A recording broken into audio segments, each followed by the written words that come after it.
مجردان دغسې خسر زنده باد دغسې خسر مو خدای پاک په نصیب کړي خسران دې دغسې زده کړي ولور سړی دغسې بخښي کاکا ګل محمد خان رولا جان دې زوم دی ولور څو دی 2 لکه ولور طلا وه یو توک دا 2 لکه دا 4 لکه یو 2 لکه یې ډوډۍ دا 6 لکه یو د کور وسایل به څو کېږي 1.5 لکه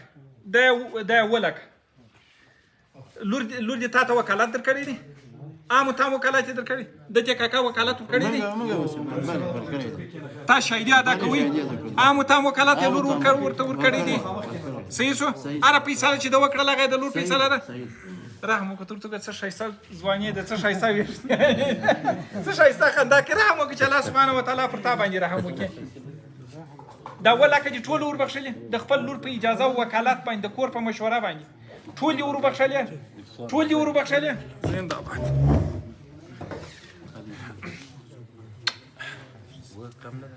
مجردان دغسې خسر زنده باد دغسې خسر مو خدای پاک په نصیب کړي